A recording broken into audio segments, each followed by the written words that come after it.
Something changed after perihelion. At first, astronomers thought it was just another routine data anomaly, a trick of light, a calibration error, a misalignment in the sensors. But then the images started to stack, frame after frame, telescope after telescope, and what they revealed has left the global astronomy community stunned. The newest photos of 3I Atlas, captured just days after its closest pass to the Sun, don't show a fading rock drifting into the dark. They show the opposite. The object brightened, its light didn't scatter, it sharpened.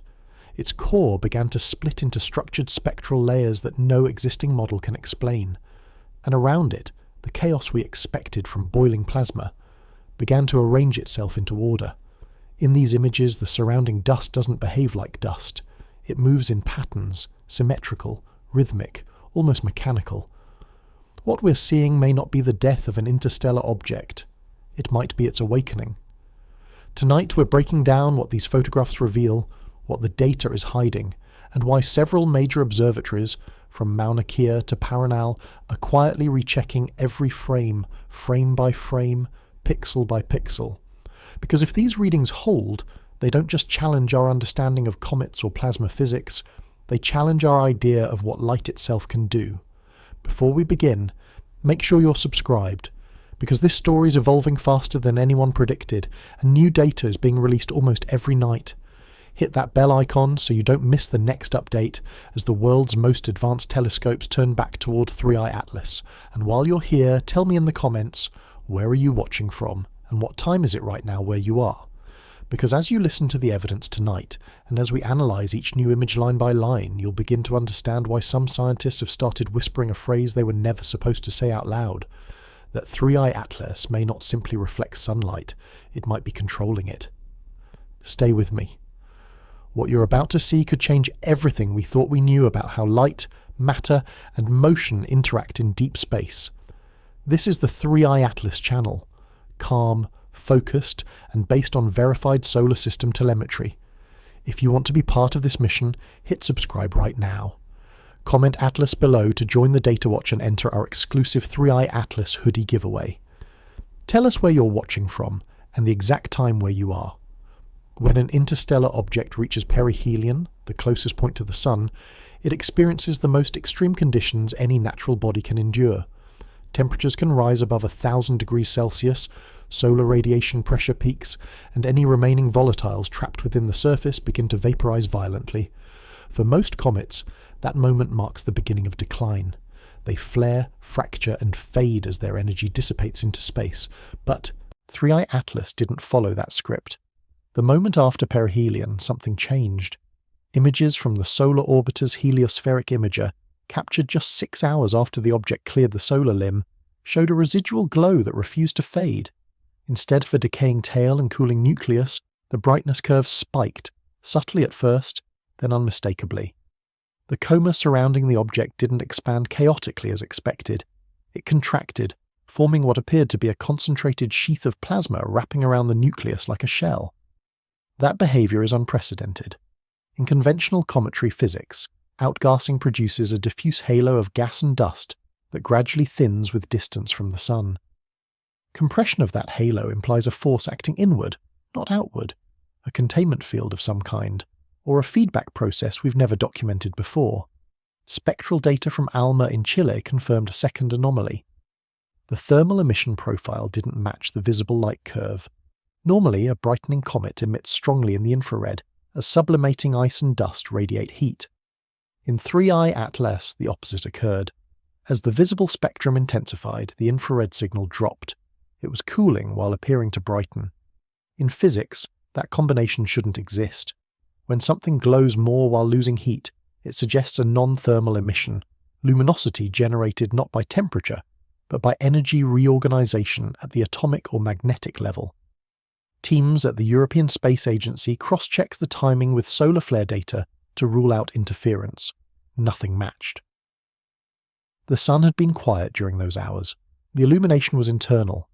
Some researchers suggested electrostatic discharge, similar to a St. Elmo's fire phenomenon, but at a scale far beyond any laboratory precedent.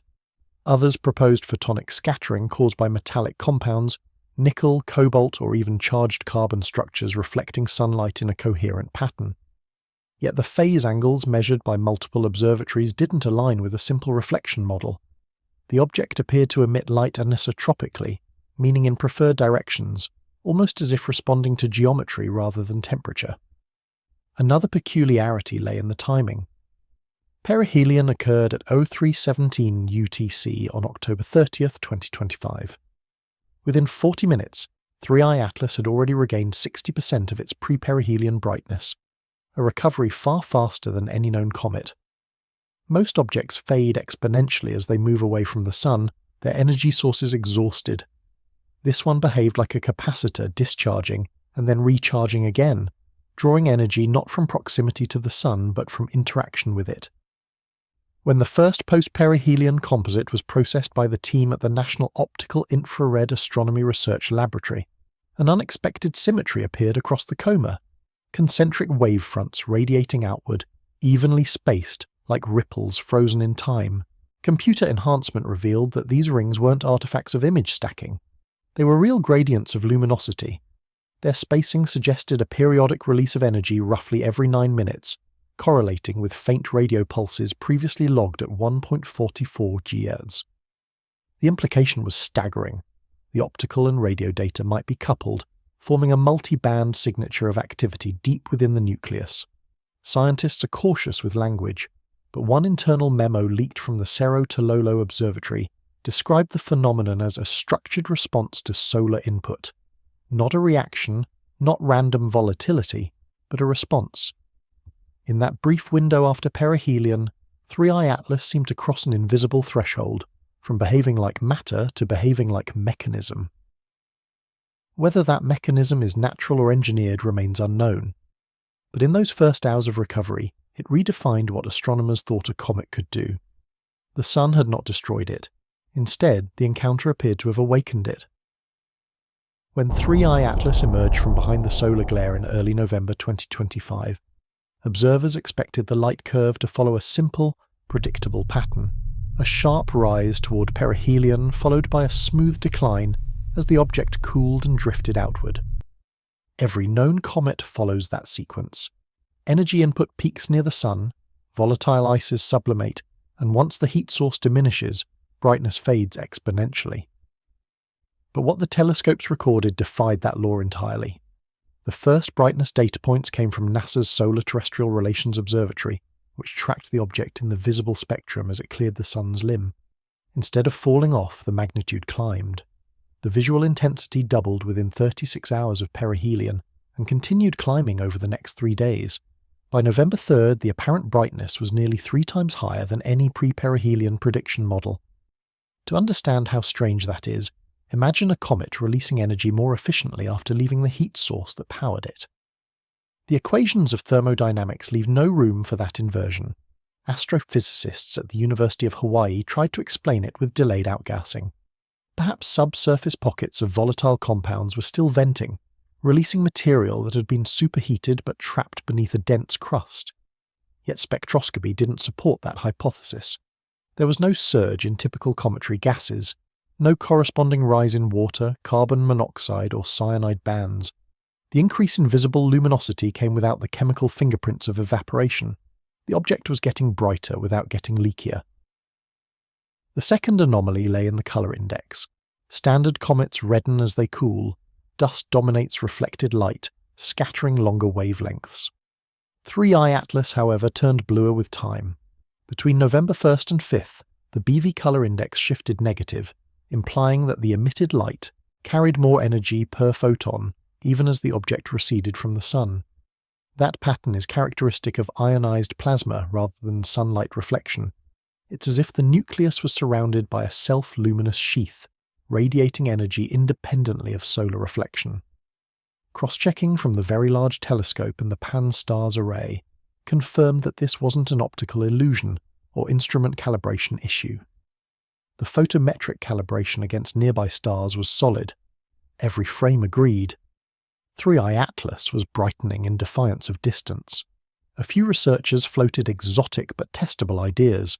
One was photonic coherence, light amplification through aligned crystal structures in the object's outer crust. If certain minerals had reorganized under extreme solar heating, they could scatter sunlight more coherently, effectively turning sections of the surface into microlenses. Another proposal involved magnetoluminescence, a process where changing magnetic fields excite atomic states and release visible photons without corresponding thermal emission. The object's residual magnetic halo, measured faintly by the Parker Solar Probe, lends minimal but intriguing support to that idea. Still, these mechanisms explain brightness increases of perhaps 10 or 20%, not triple the intensity. Something else was happening. When astronomers plotted the magnitude over time, the curve wasn't smooth. It rose in discrete steps, plateauing roughly every 9 hours before surging again. That rhythmic pattern mirrored the radio pulses recorded at 1.44 GHz, identical periodicity, phase-locked to within minutes. The implication? Whatever was modulating the light might also be influencing the radio emission, energy in two different spectra, oscillating in harmony. At this stage, caution replaced speculation. Peer-reviewed circulars described it as non-linear post-perihelion photometric evolution, a deliberately dry phrase masking the extraordinary reality that no known physical model fits the data. The solar angle, rotation period, or dust geometry could not replicate the amplitude or timing of the observed steps. As days passed, a deeper pattern emerged. Each surge coincided with a measurable dip in thermal infrared output. Brightness up, heat down, again confirming that this was not conventional reflection or combustion. The object's surface appeared to store energy, and then re-emit it in quantized bursts, almost like a capacitor releasing charge. By November 10th, major observatories stopped calling it delayed sublimation, and began referring to it as the Atlas brightening curve. Quietly, they admitted this was the first interstellar body ever recorded increasing luminosity, as it escaped the sun's influence. The numbers remain under review, but the trend is undeniable. 3i Atlas didn't dim after its closest pass. It awakened, flickering with a rhythm that matches no natural process we know, and the deeper the telescopes looked, the clearer the pattern became. The further it moved from our star, the more it seemed to shine back at us.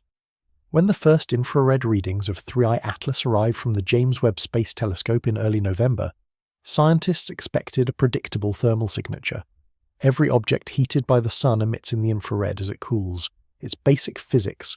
Absorbed energy is re-radiated as heat. Yet the numbers from Webb, ALMA, and the Solar Orbiter's thermal instruments all pointed to something impossible, a near-total absence of infrared flux. At perihelion, the nucleus should have reached roughly 800 to 1,000 degrees Celsius. Even a dead rock at that temperature would radiate enough infrared energy to be detectable across millions of kilometers. But what the detectors found was silence, a flat thermal plateau only marginally higher than background space temperature. The object glowed fiercely in visible light, yet produced no corresponding warmth. It was shining cold. The initial reaction inside the European Southern Observatory was disbelief. Instrument malfunction was the most logical culprit. Engineers reran calibrations using known reference stars and asteroids in the same field. Every check came back normal. The fault wasn't in the hardware, it was in the phenomenon. 3i Atlas was emitting light without heat, a violation of the thermodynamic behavior of every known natural body. Infrared spectroscopy offered more surprises. Standard comet emissions contain clear peaks from water vapor, carbon monoxide, and carbon dioxide, molecules vibrating at characteristic frequencies. In 3i Atlas, those lines were faint to non-existent. Instead, faint but coherent spikes appeared around 8 to 12 microns, not corresponding to any molecular vibration. They resembled narrowband emissions, signals more consistent with structured resonance than random thermal noise.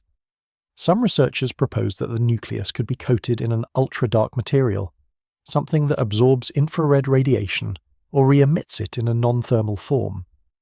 A mineral analogue doesn't exist on Earth, but exotic compounds like metallic carbides or nanostructured silicates could in theory scatter infrared photons back into shorter wavelengths through nonlinear optical effects. In plain terms, the comet might be converting heat into light. If true, it's the first example of such a process occurring naturally in space. The timing of the thermal silence added another layer of intrigue. During the days immediately after perihelion, the visible brightness tripled as previously discussed, while the infrared signature dropped even further. Energy was being redistributed rather than lost. The total radiative output of 3i Atlas remained nearly constant. The balance between heat and light stayed stable, but the form of that energy flipped. It's as if the object deliberately shifted its emission spectrum away from heat into light, like tuning a dial to avoid detection.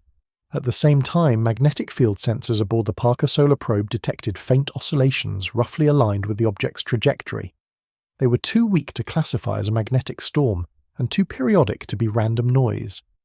The correlation between those oscillations and the thermal drop sparked a controversial theory, that 3i Atlas might be wrapped in a thin electromagnetic sheath, what physicists call a plasma confinement layer.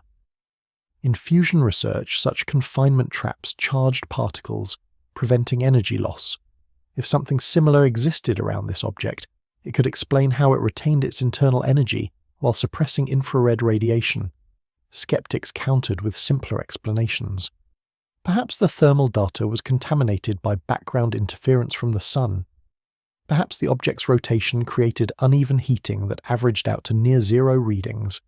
Yet even those scenarios couldn't account for the sharp discontinuities, the abrupt transitions from measurable heat to none at all. By mid-November, scientists were calling the phenomenon thermal silence. It's not a poetic phrase, it's a literal description. Every thermal instrument went quiet. What they saw instead was optical brightness, with no accompanying warmth, as though the object had found a way to radiate visually while concealing its internal energy state.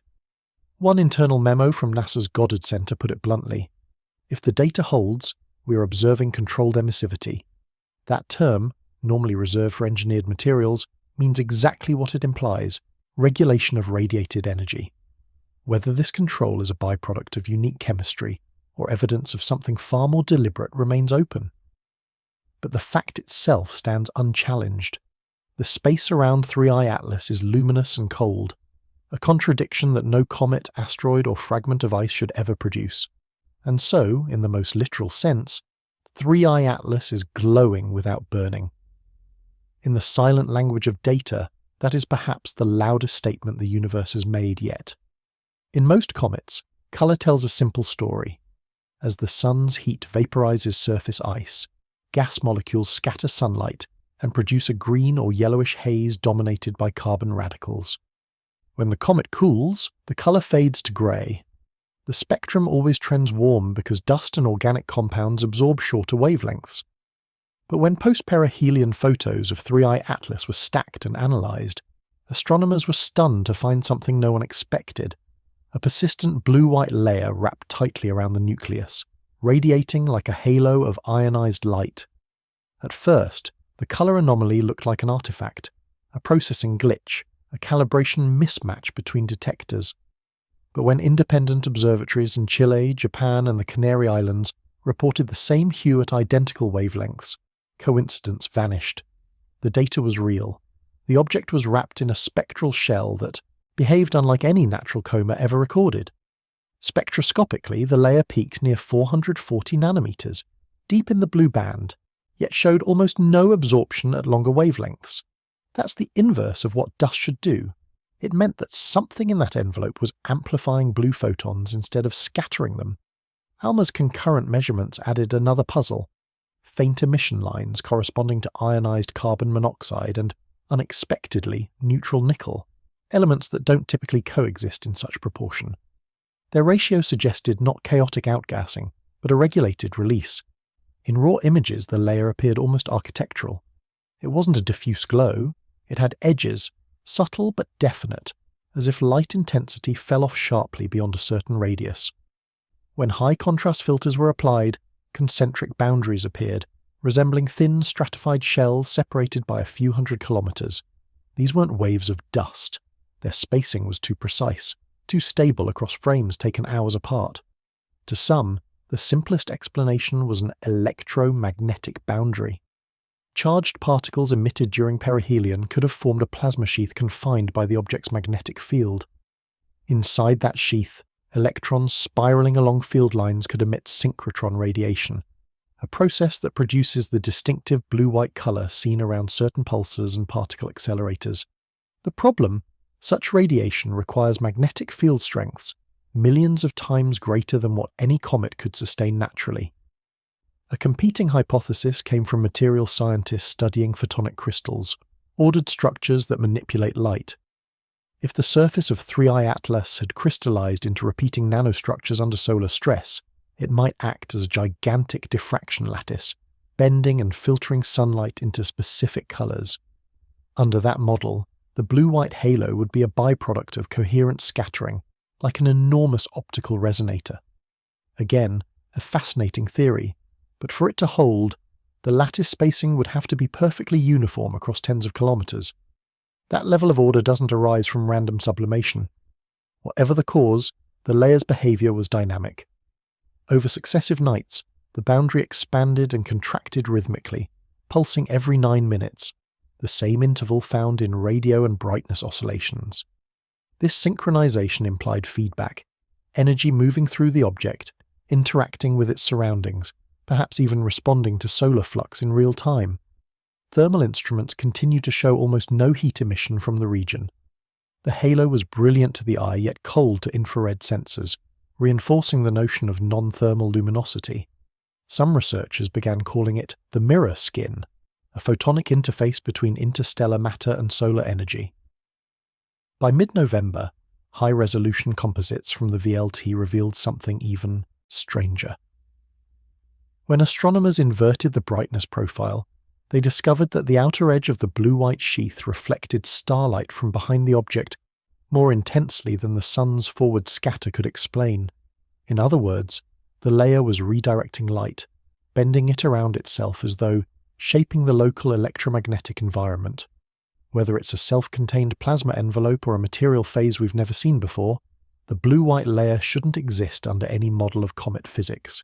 It is cold but radiant, ordered yet in motion, opaque in one spectrum and transparent in another. It may be nothing more than an exotic state of interstellar ice, or it may be the closest thing we've ever observed to a controlled energy field forming naturally in space. Either way, the discovery stands as one of the most confounding images in modern astronomy. A frozen traveller wrapped in living light, defying every colour rule the universe has ever written. Light carries direction. When it scatters from dust, gas or rock, its electric field tends to align in predictable ways, a phenomenon known as polarization. In comets, polarization measurements reveal the size, composition and alignment of dust grains. For decades, every comet observed, whether faint or spectacular, has shared one consistent signature: a gradual increase in negative polarization at small phase angles, meaning the scattered light becomes partially aligned perpendicular to the sun's illumination. It's a fingerprint of ordinary physics. But when astronomers measured 3I Atlas after Perihelion, that fingerprint flipped. The first alert came from the polarimetric imager aboard the Nordic Optical Telescope. On November 6th, its detectors recorded a sharp swing from negative to positive polarization across the nucleus, an inversion never before seen in any celestial object of its class. At one edge, light behaved as expected, scattering randomly through the faint gas halo. Across the core, however, the electric vectors rotated nearly 90 degrees, as though the object itself were twisting the geometry of light. Researchers rechecked calibration, suspecting instrumental bias or contamination from background starlight. But within hours, corroborating data arrived from two other observatories, the Crimean Astrophysical Station and Cerro Paranal in Chile. Their polarimetric readings confirmed the same symmetry. One hemisphere of the nucleus polarized light clockwise, the opposite hemisphere counterclockwise. The boundary between them traced a clean diagonal line, almost like a magnetic equator. To understand how radical this is, imagine sunlight striking a rough surface. Dust grains scatter photons in all directions and the overall polarization pattern follows the grain orientation. Reversing that pattern requires either a change in particle structure or the presence of a strong electromagnetic field rotating the polarization plane, a Faraday effect. But to produce the degree of rotation recorded around 3I Atlas, the magnetic field would have to reach several millitesla, orders of magnitude stronger than any comet's known magnetization. ALMA's millimetre-wave polarimetry soon added another layer of evidence. The emission lines of ionized carbon monoxide were also polarized, but in the opposite direction from the continuum light. That means not only reflected sunlight, but emitted radiation itself was experiencing a reversal. This dual inversion, optical one way, radio the other, suggests a coherent field acting simultaneously on both, flipping their orientation in space. In laboratory terms, that's the signature of birefringence within an organized medium, something that selectively delays and rotates light based on its polarization axis. The working hypothesis proposed by the European Southern Observatory was cautious. Perhaps large aligned crystals of nickel or silicate were forming inside the coma, behaving like natural polarizers. Yet even that fails to match the precision of the reversal. The transition wasn't gradual, it was abrupt, locked to the physical boundaries of the nucleus. The gradient spanned less than 50 kilometers, and the vectors on each side were mirror symmetric. Natural mineral alignment can't produce that level of spatial coherence, especially in a turbulent rotating environment. Then came the time domain analysis. Over a 6-hour observation window, the polarization axis oscillated, flipping orientation every 9 minutes. Once again, the same rhythm that had haunted every dataset from 3i Atlas appeared, the mysterious 9-minute pulse. The synchronization between optical polarization and the object's internal periodicity led some teams to conclude that the source was not static material alignment, but a dynamic process, perhaps magnetic induction driven by internal currents. In private correspondence later leaked to Science Monitor, one astrophysicist phrased it bluntly, "We are watching an object modulate light as if it understands how polarization works." That sentence, stripped of drama, simply means the nucleus is interacting with sunlight in an organized feedback-driven way. It might not understand anything, but it's doing something that looks deliberate, rotating the plane of light back and forth in precise intervals, like a signal embedded within a reflection. By late November, the phenomenon earned a formal designation, polarization reversal across the nucleus, or PRAN for short. It's now considered the first confirmed case of bidirectional polarization symmetry in an interstellar object. Whether it's caused by exotic magnetism, unknown crystal alignment, or something far more complex remains unresolved. But the implications are enormous.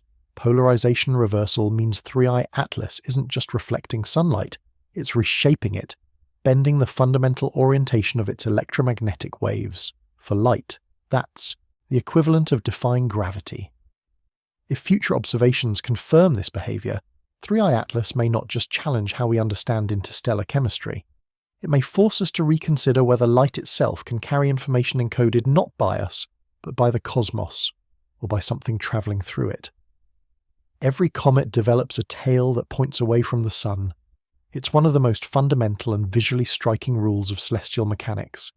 Solar radiation and the solar wind push dust and ionized gas outward, forming long, graceful plumes that always flow anti-solar, opposite the light source. But after Perihelion, 3i Atlas broke that rule. Its primary jet began to point toward the sun. The anomaly was first detected on November 8th, when the ESA's solar orbiter captured high-contrast chronograph images. Analysts expected to see faint outflow trailing behind the object along its outbound trajectory. Instead, they found a narrow, collimated jet extending hundreds of kilometers in the wrong direction, directly sunward. The jet's structure was pencil straight, almost mechanical in its alignment, and its luminosity fluctuated in a rhythmic pattern, synchronized with the now familiar 9-minute cycle. To the untrained eye, such a feature might look like a simple flare of gas illuminated by geometry. But astronomers immediately understood how improbable it was. For a sunward jet to exist naturally, the comet's rotation, vent locations, and solar pressure would have to align perfectly, an event so rare that no verified example exists in the modern observational record. Even the great comets Hale-Bopp and Hyakutake, with their multiple jets, never displayed a persistent sun-facing column. At first, scientists speculated about projection effects. Perhaps what looked like a sunward jet was actually a side plume viewed from an oblique angle. But stereo imaging from NASA's Stereo A and ground-based arrays eliminated that possibility. The jet was genuinely oriented against solar pressure. Dust velocity vectors measured through Doppler shift analysis showed material moving upstream at nearly 60 meters per second, fighting the solar wind instead of being carried by it. That motion violated Newtonian expectations. In the vacuum of space, there's nothing to propel debris toward the sun unless an internal mechanism, pressure, magnetism, or directed ejection, overcomes the immense outward flux of charged particles. ALMA's spectroscopic data revealed a concentration of ionized nickel and carbon monoxide at the jet's origin, hinting that some form of electrical discharge might be involved. When the sun's charged environment interacts with a conductive surface, it can create plasma arcs, similar to the way lightning connects cloud to ground. If 3I Atlas carried residual magnetic charge or differential surface potentials, such arcs could momentarily direct energy sunward. Yet those arcs should appear chaotic, not stable. The jet from 3I Atlas remained perfectly straight for days. The color data added to the puzzle. The sunward plume emitted a pale cyan glow, shorter in wavelength than any of the comet's other features, and showed almost no dust scattering, meaning it was dominated by plasma, not solids. Researchers began referring to it as an anti-tail, though it wasn't a geometric illusion as seen in a few rare comets. This was active ejection, a controlled release of ionized gas oriented against all natural forces. Simulations attempted to reproduce it. Models factoring in outgassing vents, solar wind variations, and rotational spin all failed to yield a persistent sunward jet. The only scenarios that matched observations required a localized electromagnetic thrust, something generating pressure from within, capable of accelerating plasma toward the sun. That conclusion made many astronomers uncomfortable, because no natural cometary process is known to behave that way. Interestingly, the jet's intensity waxed and waned in sync with fluctuations in the radio frequency range, around 1.44 GHz. When the radio pulses peaked, the jet brightened. When they fell silent, the plume dimmed. The correlation suggested that both phenomena, optical and electromagnetic, were part of the same underlying process. Some teams proposed resonance between the comet's charged environment and the sun's magnetic field lines, creating periodic current loops. Others whispered the unpublishable thought, active modulation. By November 15th, when NASA's Goldstone radar attempted to map the object, the jet had already shortened but was still visible. The data confirmed directional thrust at odds with radiation pressure. The working label became sunward plasma emission, but even that sanitized phrase couldn't hide what the images showed.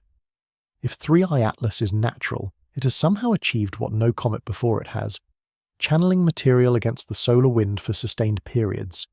And if it isn't purely natural, then the jet may represent something even more astonishing, an intentional interaction, an energy exchange between a visitor and the star that revealed it.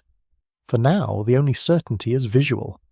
Against the glare of the sun, one slender filament of light points inward. A cosmic defiance captured on camera, a rule of physics rewritten by a single line drawn through space. Spectra are the fingerprints of the cosmos. Every atom, molecule, and mineral leaves a precise mark in light, a pattern of absorption and emission lines that tell astronomers what an object is made of, how fast it's moving, and even how it's changing over time. For 3I Atlas, those fingerprints didn't just shift after perihelion, they rewrote themselves. Before its solar encounter, between July and late October 2025, 3I Atlas displayed the expected spectral behavior of a volatile poor interstellar body. The Atacama Large Millimeter Array, ALMA, detected moderate traces of carbon monoxide, faint cyanide bands, and weak continuum emissions from silicate dust. In short, the signature looked inert, quiet, almost asleep. The spectrum leaned red, with only a thin spike near 580 nanometers, a hallmark of sunlight reflecting off carbon-rich dust. No surprises, no anomalies. Then came perihelion on October 30th. When the object re-emerged from behind the sun days later, the story changed completely. The new data taken between November 1st and 5th showed an inversion in nearly every spectral region. The red slope vanished.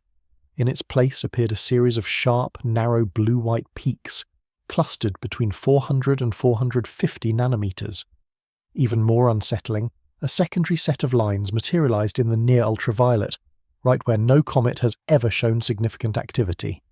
those UV lines, recorded independently by the Hubble Space Telescope and Japan's Hiseki Ultraviolet Observatory, suggested the presence of highly excited ions, specifically nickel, magnesium, and possibly iron in metastable states.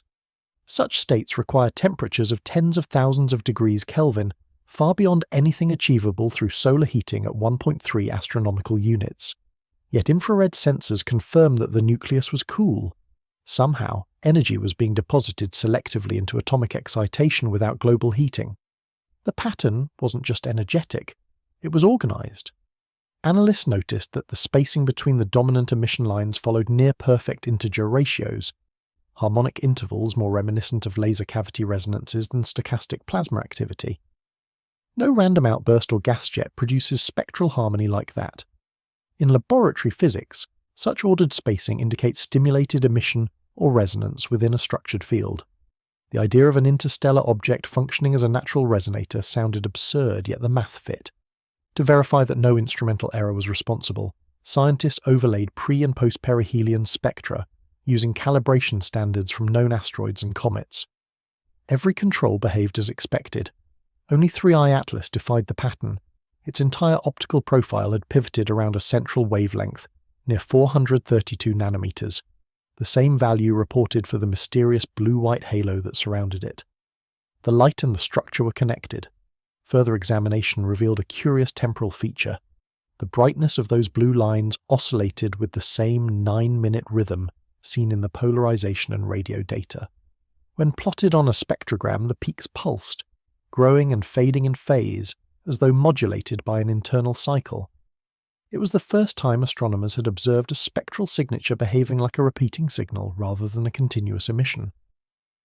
The chemical composition itself seemed to change.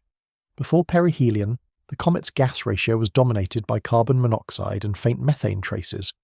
Afterward, traces of molecular oxygen appeared, something rarely seen even in solar system comets. O2 formation requires either photolysis of water under extreme radiation or catalytic surface chemistry.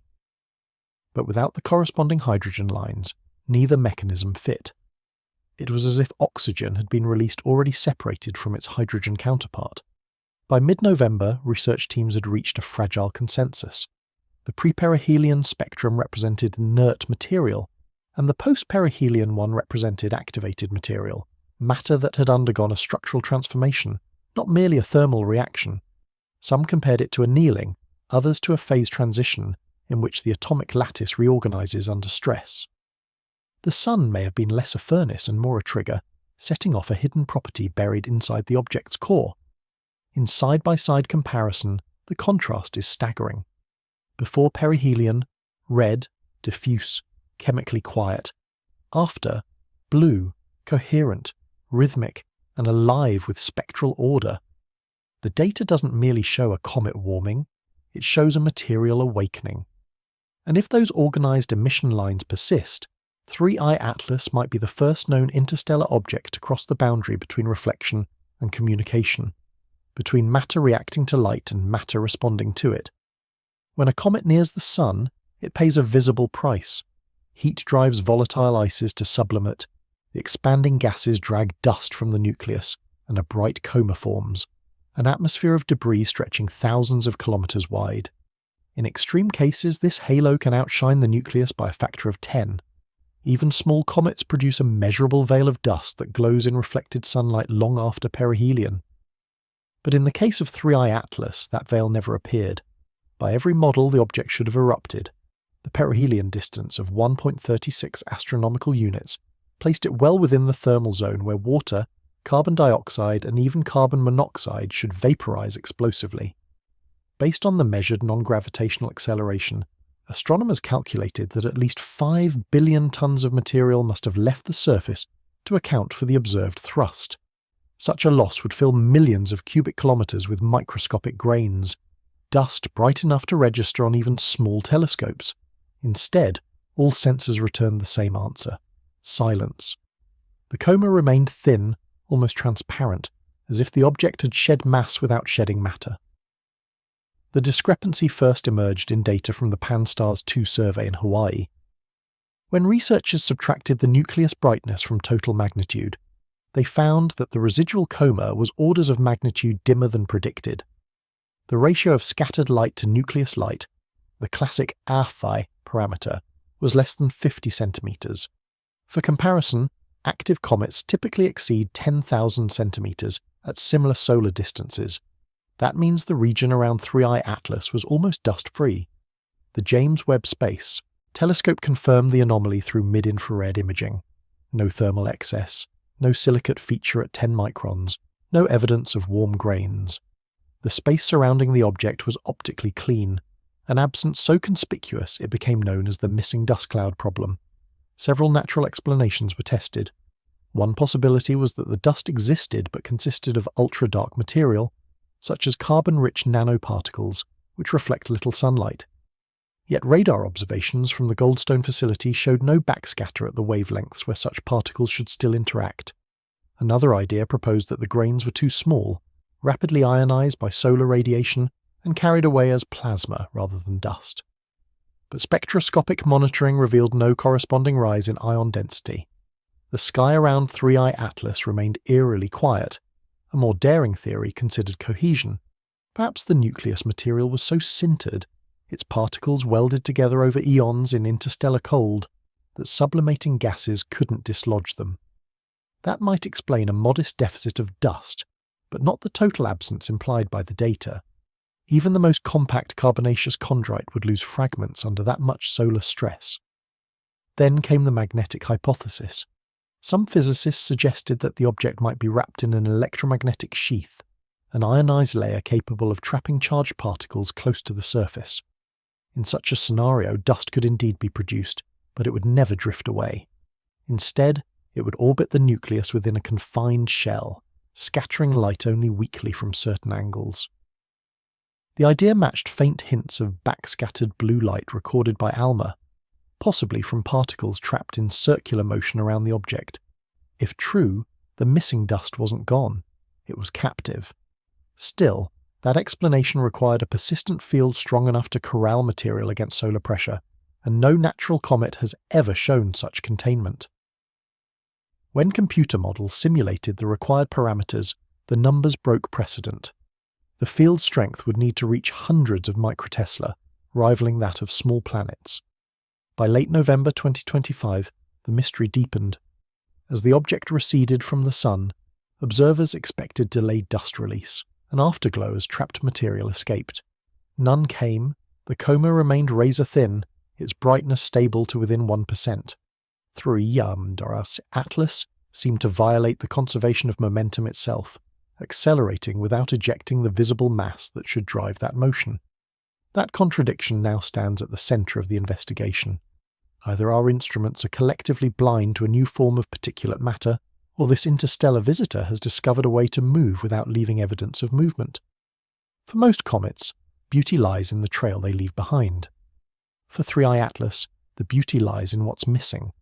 A ghost of dust that refuses to appear, a physical impossibility captured in data, and perhaps the clearest sign yet that something about this object operates outside the boundaries of our current understanding. In physics, every action demands a reaction. Momentum must balance, energy must be conserved, and motion requires exchange. Mass for velocity, fuel for thrust, heat for light. But after Perihelion, 3I Atlas began to break that contract. The object moved as though pushed, brightened as though energized, yet left behind no sign of the mechanism driving it. No jets, no dust, no expanding gas. Only motion. Pure, silent, inexplicable motion. The story began when the Jet Propulsion Laboratory recalculated 3I Atlas's trajectory using data from November 5th to November 12th, 2025. The orbital fit no longer matched pre-perihelion models. The object was accelerating by roughly 0.02 mm per second squared, the same anomaly reported earlier, but now confirmed over a longer baseline. The change wasn't random noise, it was sustained, smooth, and directional. It implied an ongoing source of energy capable of exerting continuous thrust for days or weeks. Yet telescopic imaging showed nothing leaving the nucleus. Normally such acceleration comes from sublimation, outgassing jets that act like miniature rocket engines. In comets, These are visible as faint streams of dust and gas pushing away from the sun. But the high-resolution frames from the Very Large Telescope showed a perfectly symmetrical envelope, undisturbed by venting. Even under maximum image stretching, no asymmetry appeared. The comet was moving without throwing anything away. That paradox, energy without exhaust, sparked immediate debate. One school of thought proposed an internal redistribution of the mass. Perhaps sections of the nucleus were collapsing inward, shifting the center of gravity and mimicking external thrust. But simulations showed that any internal collapse would create measurable rotational wobble, which wasn't observed. The object's rotation remained locked at roughly 9 minutes per cycle, consistent across all photometric datasets. Another explanation involved photon pressure. The object's brilliant blue-white halo could, in theory, act like a reflective sail, converting sunlight into propulsion.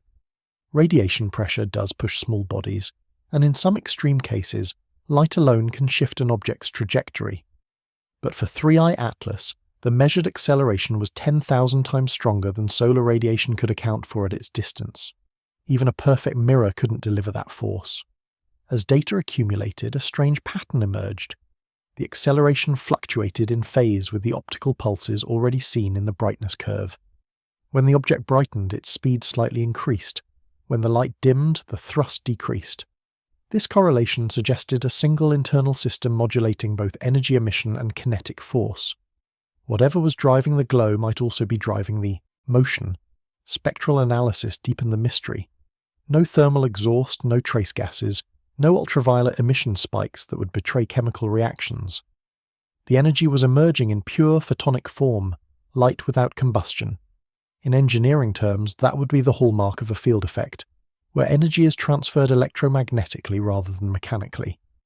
In nature, however, such behavior has no precedent outside of plasma interactions in stars or magnetars, objects vastly larger and more energetic than a mountain-sized comet. Some researchers privately compared it to ion propulsion, electric acceleration of charged particles, but on a scale and with a precision no human spacecraft has achieved. The efficiency implied by the data bordered on the impossible.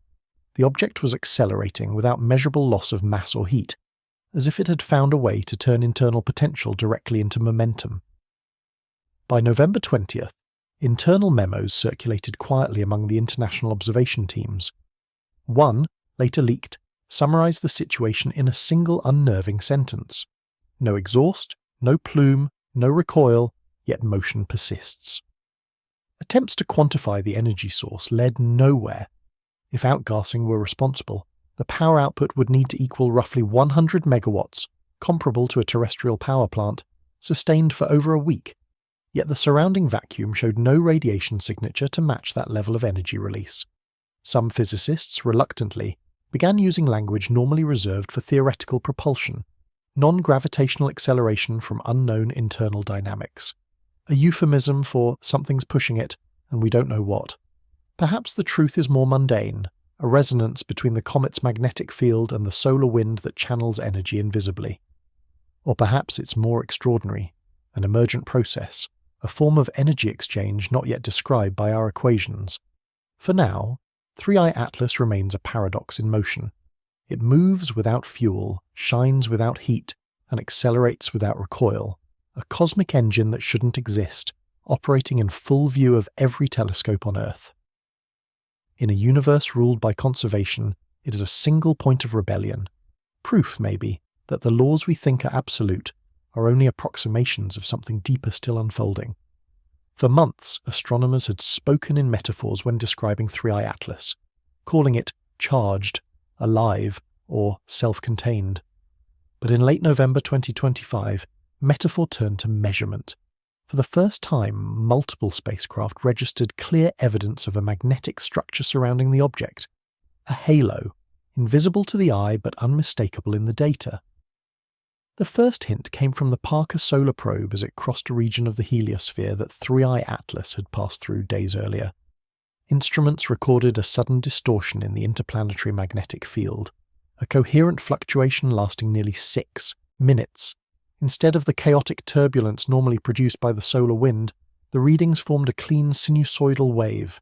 its amplitude decayed with distance exactly as if the probe had skimmed the edge of an ordered field. When researchers modelled the anomaly backward, the centre of the pattern pointed precisely toward the comet's coordinates.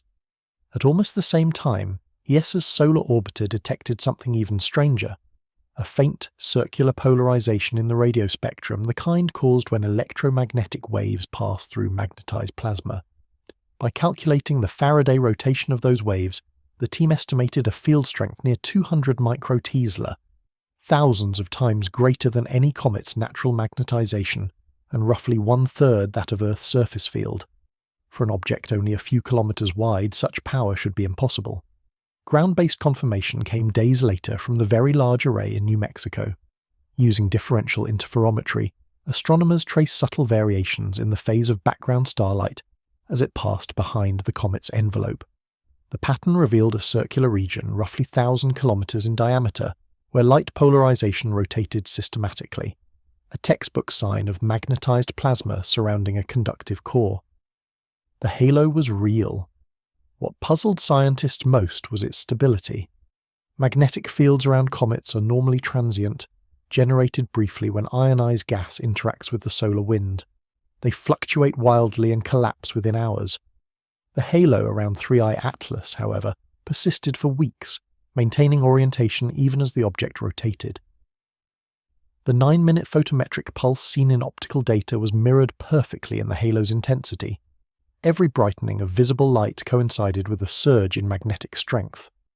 Theorists quickly began writing models. One camp suggested that the field resulted from a dynamo effect, a moving conductive layer within the nucleus generating current through rotation. But the rotational period was far too short for such a process to maintain a stable magnetosphere. Another proposed explanation involved induced currents. As solar plasma streamed past a highly metallic surface, it could generate circulating electric fields. Yet again, the measured symmetry was too perfect, the coherence too high. The halo wasn't induced chaos, it was structured geometry. The magnetic data offered an elegant link between previously isolated mysteries. It could explain the polarization reversal observed across the nucleus, light twisting as it passed through magnetized plasma. It might also account for the Sunward jet, if charged particles were being accelerated along magnetic field lines rather than expelled mechanically. Even the missing dust cloud could find resolution here.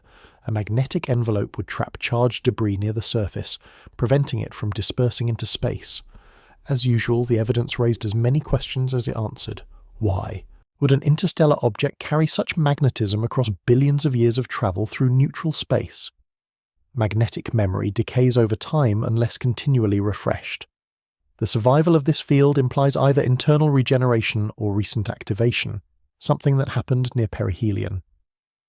When researchers at NASA's Goddard Space Flight Center modelled the interaction between the halo and the solar wind, they found an astonishing effect. The field deflected incoming particles in a way that reduced thermal load on the nucleus by up to 40%. In essence, the halo acted as a magnetic shield, preserving the object's core while allowing it to radiate light without heating. In a briefing note quietly circulated between ESA and JAXA, one scientist summarized the situation with deliberate understatement. "We're observing magnetospheric behavior in a non-planetary body. The discovery transformed 3I Atlas from an intriguing interstellar visitor into a new kind of category altogether, a small body exhibiting planetary-scale magnetic architecture. Whether that architecture formed naturally through some unknown plasma process or represents something more deliberate, no one can yet say. But one fact is clear. Around this cold, blue-white traveller flows an invisible shield of magnetism, pulsing in time with its light, a heartbeat written not in biology, but in field lines and plasma. When astronomers first picked up the faint radio whisper from 3I Atlas in late October, most dismissed it as coincidence, a transient burst of cosmic noise overlapping the object's trajectory. Space, after all, is loud. Pulsars, solar storms, and the hiss of background radiation often create fleeting illusions of order. But as the days passed, that illusion refused to vanish.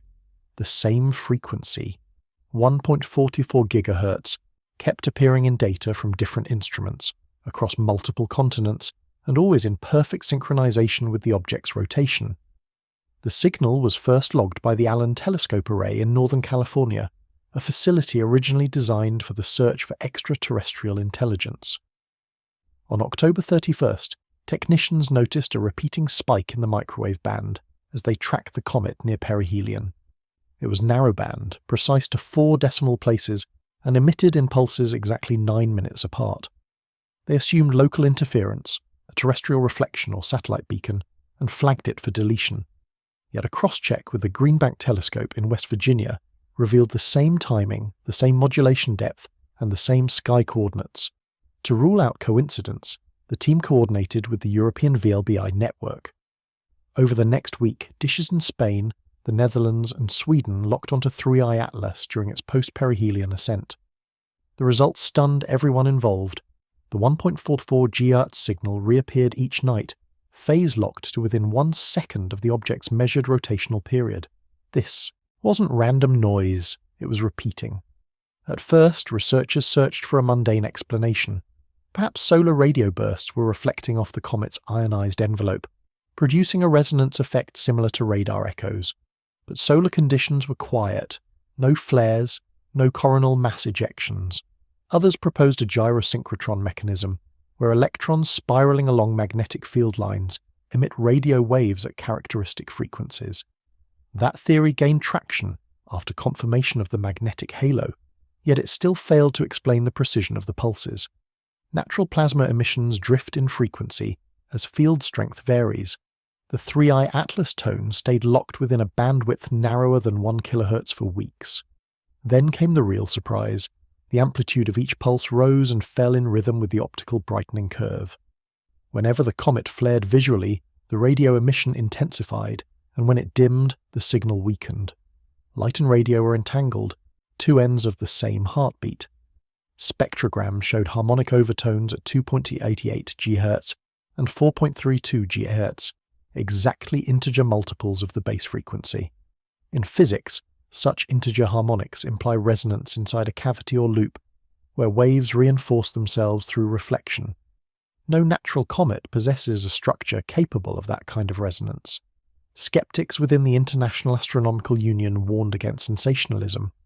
The simplest explanation, they said, was that the signal came from Earth, a misidentified reflection from telecommunications satellites near the Sun's position.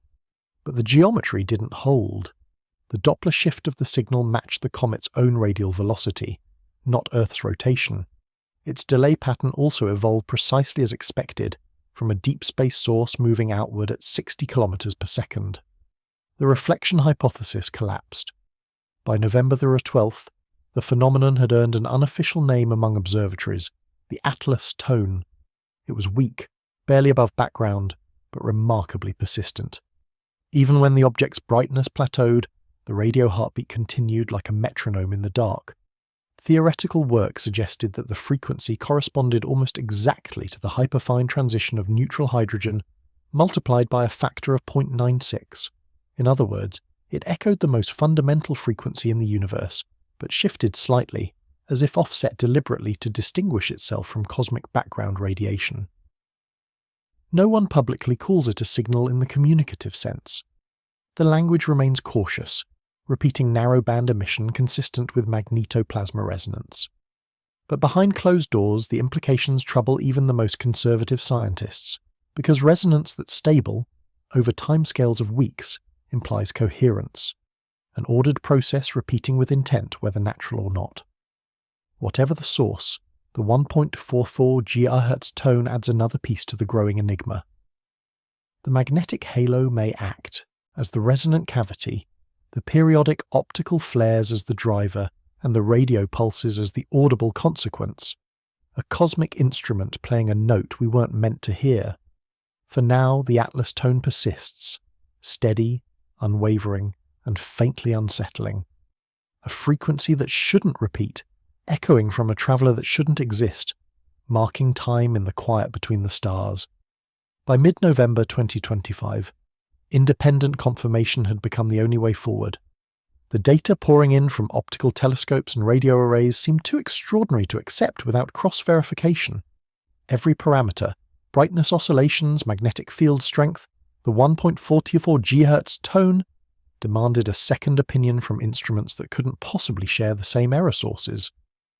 That's when two of humanity's most precise tools, the Goldstone Deep Space Network in California and the Atacama Large Millimeter Array in Chile, joined forces in a rare coordinated campaign. Their goal was simple: determine whether the anomalies surrounding 3I Atlas were artifacts of observation or genuine properties of the object itself. Goldstone would handle radar reflection and Doppler analysis. ALMA would measure millimeter wave emissions and polarization. If both detected correlated irregularities, the case for authenticity would become undeniable. The joint observation began on November 14th at 03 UTC. For Goldstone, the task was daunting. The object was small, perhaps 3 kilometers across, and more than 19 million kilometers away. At that range, the radar echo would be billions of times weaker than those from near-Earth asteroids. To maximize signal strength, engineers cycled the transmitter in 15-minute bursts at 856 GHz, then waited for the faintest return. Within hours, the first echoes arrived. The surprise wasn't their strength, it was their structure. Instead of a smooth decay typical of a tumbling rock, the reflected waveform contained a repeating modulation every 540 seconds, precisely matching the 9-minute optical and radio cycle already documented by other observatories. The amplitude of the radar return oscillated, as if the object's surface reflectivity itself were pulsing in sync. Goldstone technicians ruled out instrumental feedback. The modulation was intrinsic to the echo. ALMA's data, arriving from the Chilean plateau, deepened the mystery. Using its 50 antenna array, scientists measured the continuum emission of 3I Atlas across wavelengths between 1 and 3 millimeters. At those frequencies, they expected a smooth thermal spectrum declining with distance from the Sun. Instead, the plot showed a comb-like pattern, sharp rises separated by equal intervals of 1.44 GHz. It was the same spacing as the repeating radio tone, but expressed in energy rather than amplitude. When both datasets were synchronized, a perfect temporal correlation appeared. Every time Goldstone detected an increase in radar reflectivity, ALMA recorded a simultaneous brightening in millimeter emission. The two peaks overlapped within seconds, despite being measured from opposite hemispheres and using entirely different technologies. The likelihood of that occurring by chance was effectively zero. To ensure that solar interference wasn't the culprit, both facilities repeated the test on a calibration target, a near-Earth asteroid of similar size and brightness. No modulation, no harmonic spacing, no pattern. The anomaly belonged solely to 3I Atlas. Next came polarization analysis. ALMA's receivers revealed that the millimeter waves from the object were strongly circularly polarized, a sign that the emission passed through a magnetic field, aligned with the object's rotation. Meanwhile, Goldstone's radar echoes displayed a 90-degree shift between left and right-hand polarization states, an unmistakable indicator of magnetized plasma interaction. The numbers converged. A magnetic envelope roughly 1,000 kilometers wide, field strength between 150 and 220 microtesla, identical to the estimates from earlier space-based observations. For the first time, two independent systems, one probing with transmitted waves, the other with passive detection, had measured the same rhythmic behavior, the same polarization, and the same coherence. There was no room left for coincidence or data artifact.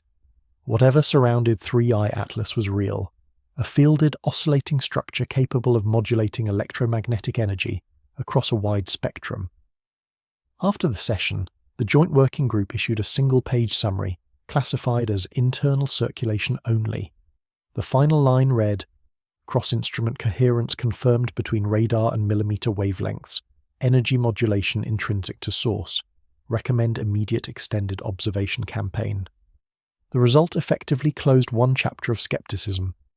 Goldstone and ALMA, two of the most disciplined instruments ever built, had heard the same pulse from different ends of the planet. That pulse wasn't a glitch, nor a coincidence. It was the universe itself repeating a pattern with mechanical precision, a pattern now traced to a single moving point of light named 3I Atlas. Light curves are supposed to be quiet, simple, gradual slopes that tell a story of reflection and decay. A comet brightens as it approaches the Sun, peaks near Perihelion, and fades as it retreats. There may be small fluctuations caused by rotation or outbursts, but the rhythm is always irregular, shaped by chaos and heat. Yet the light curve of 3I Atlas became something else entirely. It began to pulse. The discovery happened almost by accident. On November 10, 2025, the Pan-STARRS 2 telescope in Hawaii was conducting continuous time series photometry, capturing short exposures every 45 seconds to monitor the object's post-perihelion decline. When the data were plotted, a faint periodic ripple appeared, barely 1% in amplitude, but astonishingly regular. The brightness rose and fell every 9 minutes with clockwork precision. At first, the team assumed a processing artifact, perhaps atmospheric distortion or mechanical oscillation in the telescope mount. But when identical pulses emerged from datasets captured by the Lowell Observatory in Arizona, and then by the European Southern Observatory in Chile, the truth became unavoidable. The variations were not instrumental. They belonged to the object itself. Each cycle followed the same shape: a slow rise, a sharp peak, and an equally rapid drop, repeated with almost no drift in timing. The signal persisted for weeks, unaffected by changing geometry or viewing angle. Even when the comet rotated, the pulse remained constant, implying that the phenomenon wasn't tied to surface features or solar reflection. Instead, the entire system, nucleus, coma, and magnetic halo, seemed to be brightening and dimming in unison.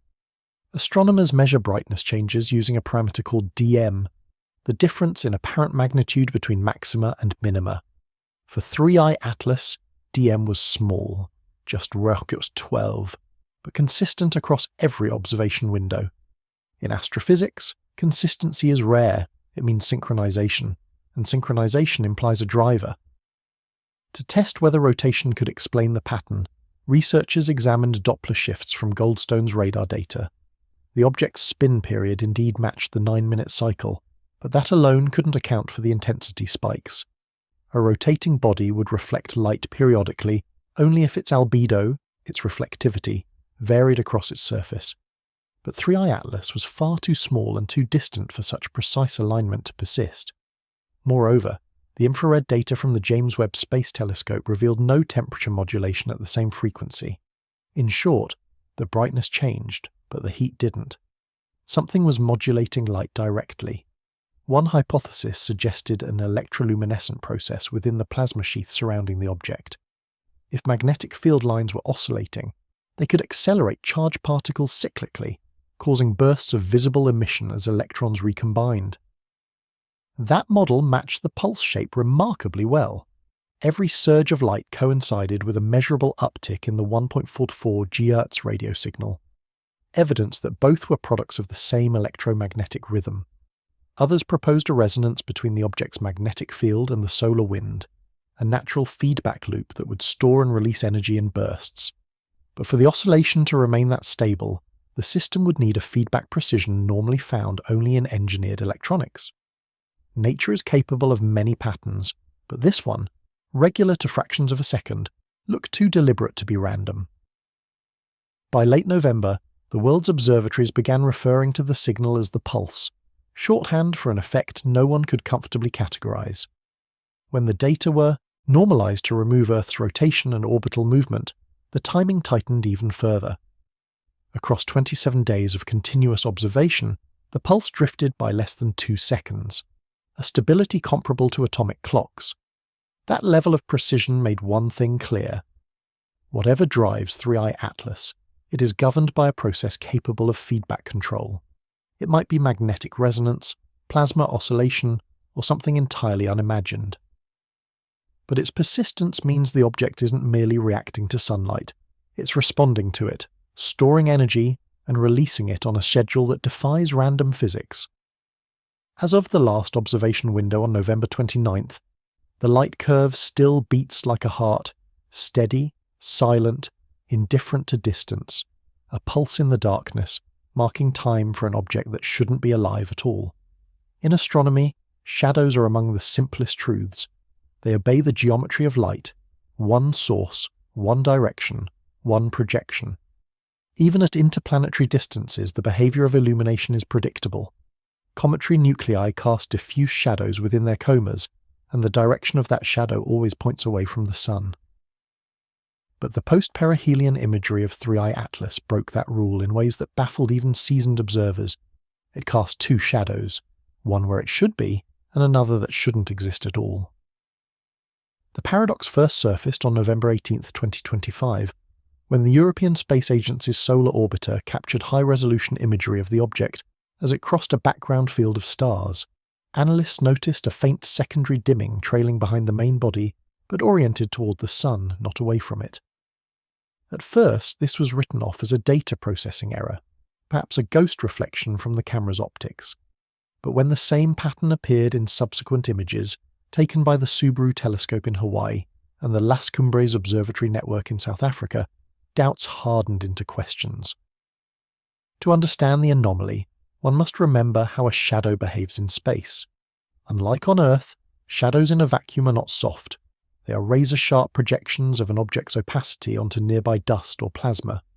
For a secondary, counter-solar shadow to exist, light must be bending or reflecting in a way that redirects illumination behind the source. No comet, asteroid or moon has ever displayed such geometry.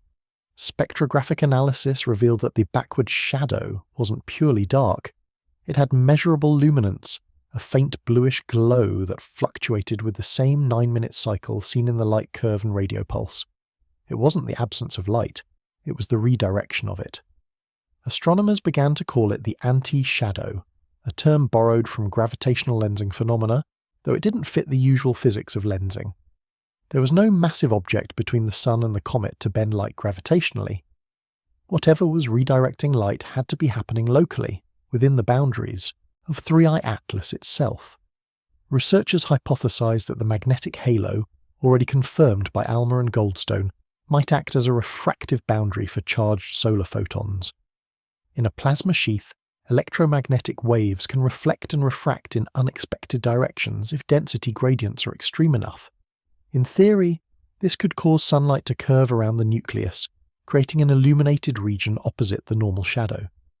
Yet simulations of such plasma refraction required electron densities millions of times greater than what was measured. The math simply didn't fit. A second explanation emerged: photonic interference. If the blue-white layer around the nucleus functioned as a coherent scattering medium, similar to a laser cavity, it could amplify certain wavelengths while cancelling others, producing interference fringes that mimic secondary shadows. However, to maintain coherence over distances of hundreds of kilometers, the medium would need near-perfect symmetry and alignment. Natural systems do not sustain such precision, especially under the chaotic forces near the Sun. Then came the most unsettling data. The anti-shadow's position changed slightly with each pulse, oscillating in angle relative to the solar vector. When plotted over time, its motion traced a closed loop, a small, precise ellipse that repeated every rotation. Light from the Sun was not merely reflecting off 3i Atlas, it was being manipulated in a controlled pattern. The shadow seemed to dance in phase with the object's magnetic heartbeat, as though the geometry of illumination were responding to an internal rhythm. Physicists at the Max Planck Institute described it cautiously. The optical behavior is nonlinear in geometry. Light entering the halo exits along multiple vectors, one anti-solar, one solar aligned. In plainer language, 3i Atlas appears to bend sunlight both ways at once. This paradox has no precedent. It violates the most fundamental expectation of radiative transfer, that light travels in straight lines through a vacuum unless acted upon by gravity. Here, light was bending without gravity, oscillating in direction without lensing mass. Whether the cause is an exotic plasma resonance or an unknown electromagnetic phenomenon, the consequence is profound. 3i Atlas is shaping the light around it. It doesn't merely reflect sunlight, it choreographs it, carving a geometry of brightness and darkness that defies the linearity of space. For now, astronomers call it the shadow geometry paradox, a poetic understatement for an optical riddle that threatens to rewrite how we understand light in the void. Because if one small interstellar object can bend illumination both toward and away from its source, then perhaps shadows themselves are no longer simple proofs of absence, but quiet signs of intention. By early December 2025, the world's astronomy community had shifted from curiosity to obsession. Every unexplained feature, its pulsing light, magnetic halo, anti-shadow, and the impossible blue-white sheath demanded one decisive test: a full spectrum reobservation of 3I Atlas at its closest approach to Earth. The campaign would be the most comprehensive coordinated effort ever directed at a single non-planetary body. Planning began weeks in advance. On December 1st, an emergency memorandum circulated through the International Astronomical Union's Minor Planet Center, titled Priority Target 3I Atlas Reobservation Phase. Within days, more than 40 observatories signed on. From the Atacama Desert to Mauna Kea, from Canary Islands to Cape Town, telescopes were synchronized through atomic clock coordination to observe the object simultaneously across all wavelengths: radio, optical, infrared, ultraviolet, and even high-energy X-ray. The campaign would run from December 10th to 22nd, straddling the predicted date of closest approach, December 19th, when the object would pass just 19 million kilometers from Earth. The first night of the campaign began with optimism and tension. Astronomers expected the object's brightness to taper as it moved outward, yet the opposite occurred. Within hours, 3I Atlas brightened by almost 40% compared to late November baselines. Its light curve pulses intensified. The 9-minute rhythm that once whispered now throbbed like a metronome made visible. To ensure that this wasn't an artifact of Earth's atmosphere, the James Webb Space Telescope and the Hubble Space Telescope were brought online for parallel confirmation. Both space-based instruments recorded the same rising amplitude. Meanwhile, radar pings from the Goldstone Deep Space Network confirmed a subtle but steady change in velocity, an incremental acceleration away from the Sun, as though the object were actively steering outward. The Doppler shift remained perfectly correlated with each optical pulse. Every peak in brightness was followed seconds later by a microscopic increase in speed.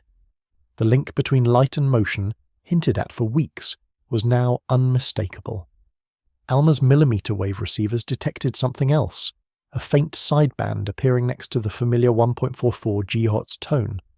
The new harmonic sat at precisely half the frequency, 0.72 GHz, forming an octave relationship rarely seen in natural plasma emissions. The spectral shape resembled resonance rather than noise, and it persisted across multiple nights. When plotted together, the twin tones produced a visual pattern eerily reminiscent of an interference beat, the hallmark of two coherent oscillators interacting. On December 14th, a global livestream hosted by NASA and ESA allowed real-time data sharing among teams. Viewers watched as the light curve, projected on screen, pulsed in synchronization with radio frequency graphs from half a world away. The alignment was so precise that some technicians began referring to it as heartbeat synchronization. Then, on the night of December 18th, just 24 hours before closest approach, something new emerged. The anti-shadow previously observed in November began to expand dramatically, forming a faint halo of darkness visible even in stacked images from amateur telescopes. But unlike before, this dark zone emitted measurable infrared radiation, a reversal of every previous thermal signature. The area that looked dark in visible light was glowing faintly in heat. The contradiction added another layer to an already surreal list of phenomena. By the time 3I Atlas reached its minimum distance, more than 1,000 instruments were trained on it.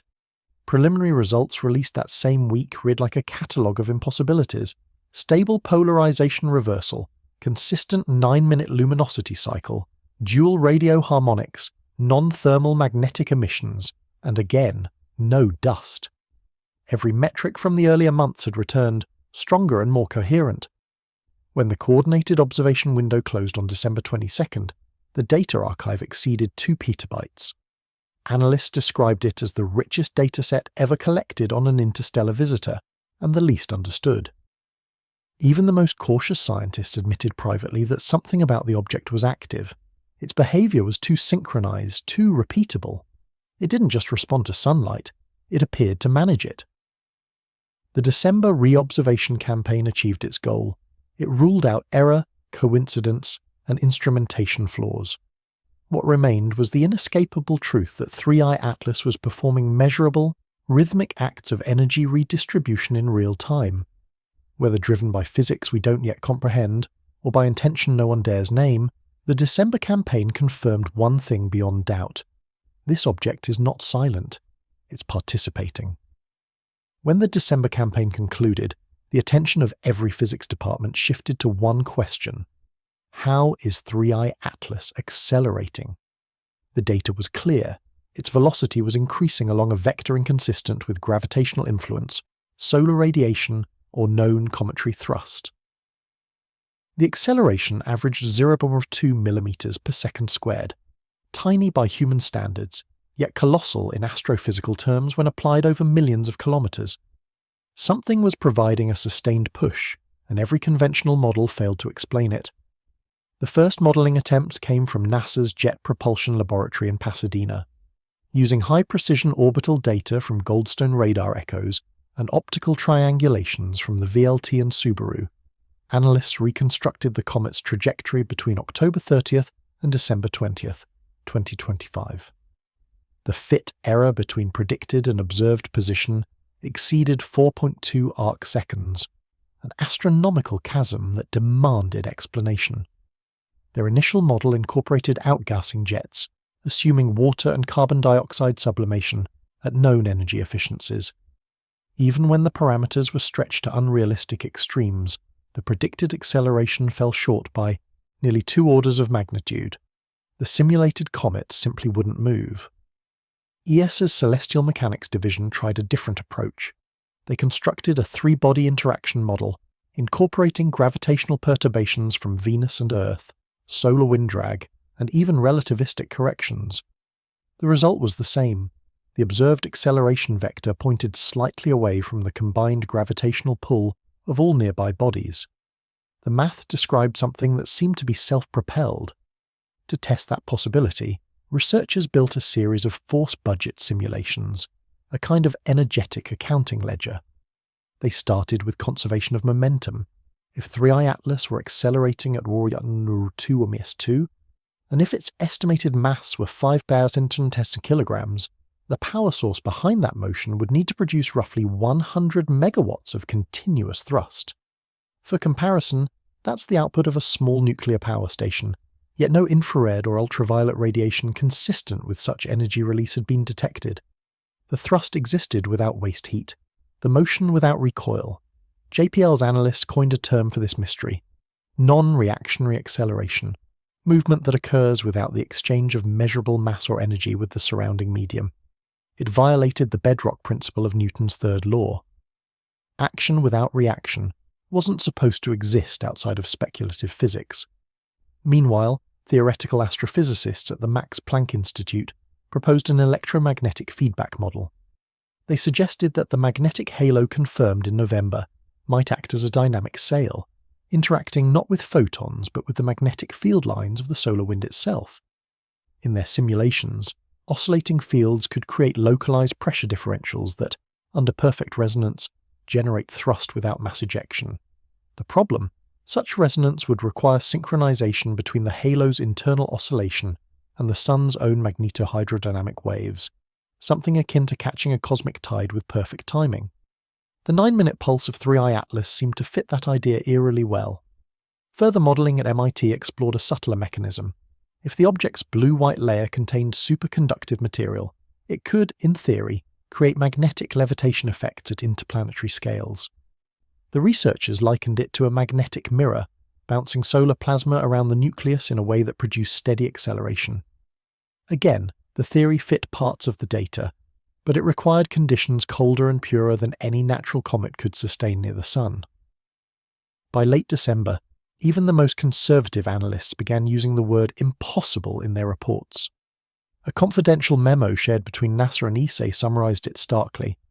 Current dynamical models fail to replicate motion of 3I Atlas under any physically consistent parameter set. Acceleration appears intrinsic and field-driven. The numbers continued to align. Each pulse of visible light coincided with microbursts of acceleration. Each radio tone corresponded to minor trajectory shifts.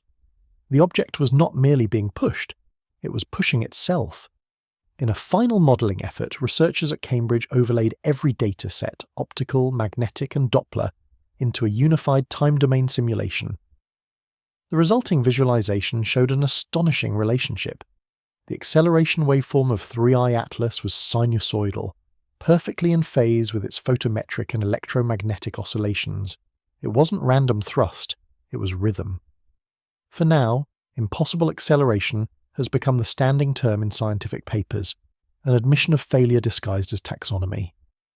Yet for the first time, physicists are confronting the possibility that an interstellar object can convert environmental energy directly into motion, bypassing the need for fuel or mass exchange. If that's true, 3I Atlas may not just be a comet. It may be the first recorded instance of field propulsion operating in nature, or something that learned how to mimic it. When comets accelerate near the Sun, the explanation is simple: outgassing. As volatile ices vaporize under solar heat, they blast jets of gas into space, producing thrust in the opposite direction. It's Newton's third law on a cosmic scale: action and reaction written in vapor and dust. For every measurable acceleration, there should be a calculable quantity of expelled mass. But with 3I Atlas, that equation collapsed. The motion was there, the exhaust was not. After the December observation campaign, teams across NASA, ESA and JAXA began running what became known as the outgassing audit. The goal was to test whether the observed acceleration could be reconciled with any physically possible combination of volatile release, even under exotic chemistry. The results only deepened the mystery. To begin, the numbers were simple enough. The object's non-gravitational acceleration averaged 0.022 millimeters per second squared. Assuming a conservative mass of 5·1010 kilograms, the corresponding thrust equaled about 100 megawatts of continuous power, comparable to the energy output of a terrestrial hydroelectric dam. For a normal comet, that would mean venting billions of kilograms of gas per day. If that were happening, 3I Atlas should have developed a coma brighter than any in recorded history, visible to the naked eye even in daylight. Instead, its coma remained razor-thin, barely measurable. Spectroscopic instruments from ALMA, JWST, and the Subaru telescope all confirmed the same result. Trace quantities of carbon monoxide and carbon dioxide, weak signatures of cyanide, and only the faintest possible hint of water vapor. The ratio of thrust to mass loss was off by several orders of magnitude. For every unit of acceleration, there should have been a corresponding signal of gas emission, yet the sensors read nothing but silence. To test whether the missing exhaust might be invisible, researchers simulated scenarios involving transparent or dark volatiles, substances that could sublimate without strong spectral lines. Ammonia, methane, and molecular hydrogen were modelled, but none fit the data. Each required surface temperatures or energy fluxes inconsistent with thermal readings. JWST's infrared spectrometer detected no rise in heat emission during the acceleration phases, ruling out thermal sublimation as the cause. The object wasn't venting, it was cold. ESA's planetary scientists then turned to geometry. Could the outgassing jets be oriented perfectly sunward, hidden from Earth's view? The Goldstone radar data killed that hope. The measured acceleration vector was not aligned with the solar direction. It shifted dynamically, sometimes even lateral to the Sun. A jet invisible from Earth couldn't account for thrust in multiple directions simultaneously. By mid-December, every variable had been tested: outgassing efficiency, molecular composition, density gradients. All failed. Even under the most extreme assumptions, the predicted gas output needed to explain the motion exceeded observed emission by a factor of 10,000. One internal report at NASA's Goddard Center phrased it bluntly: no configuration of natural outgassing satisfies both the acceleration magnitude and spectral data. The momentum budget does not close. Some theorists tried to rescue the model by invoking unknown volatile species, substances formed under interstellar conditions not yet catalogued on Earth. They proposed metastable ices, or exotic carbon compounds that could release energy through crystallographic transition rather than simple vaporization. But such transformations would produce intense infrared flashes, which never appeared. Others speculated that gas was being ionized and accelerated electromagnetically within the halo, escaping invisibly at high velocity. Yet even ionized gas leaves a signature: ultraviolet emission lines, radio scattering, none of which were found. What remained was the stark arithmetic of imbalance. The force existed. The mass change did not. The left side of the equation, the energy of motion, refused to reconcile with the right side, the observable loss of material. In physics, that kind of discrepancy is not a small error, it's a revolution waiting to happen. Some began calling it the missing momentum problem, echoing the missing mass of dark matter fame. Perhaps 3I Atlas, like the cosmos itself, hides its workings behind forms of energy we can't yet detect, fields that exchange force without visible transfer. Whatever the case, the data are unanimous. 3I Atlas moves as if propelled, yet retains all its mass. It radiates energy, yet remains cold. The outgassing equation doesn't balance, not because of flawed observation, but because something in reality itself isn't balancing either. In the history of cometary science, equations have always explained motion. With 3I Atlas, for the first time, motion has begun to rewrite the equations. By late December 2025, one question began circulating quietly in the corridors of observatories and space agencies, a question so heretical that most researchers refused to write it down. What if the heat inside 3I Atlas isn't natural at all? The reason was simple. Every natural process had been tested and exhausted. The object's acceleration could not be explained by gravity, gas jets, radiation pressure, or geometry. Its light curve pulsed with mechanical precision. Its magnetic field behaved like a self-regulating system. Even its energy output fluctuated rhythmically, with no loss of material or temperature variation that matched known thermodynamics. Something inside 3I Atlas seemed to be producing energy, and controlling how that energy was released. It began with a peculiar signature detected by the James Webb Space Telescope.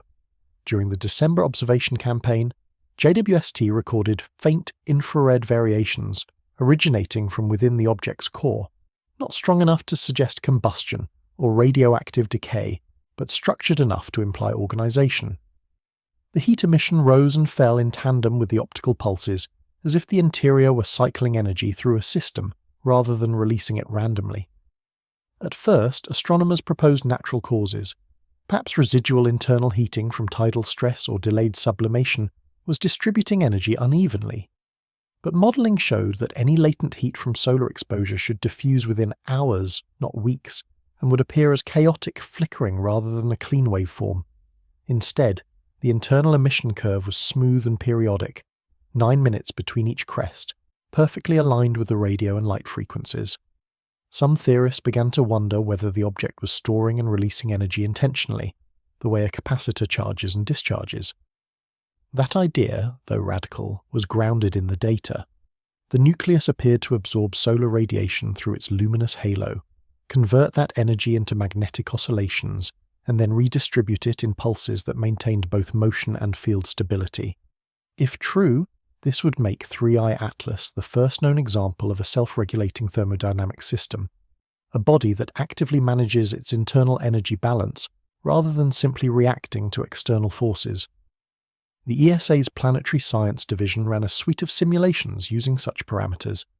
The models required a lattice of conductive materials embedded within the nucleus, perhaps nickel-iron alloys or exotic carbides capable of supporting inductive feedback loops.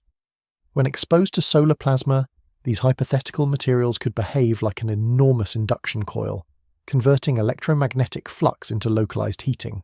The result: sustained energy generation without mass loss. The model fit the observations almost perfectly. But that led to an even more uncomfortable implication.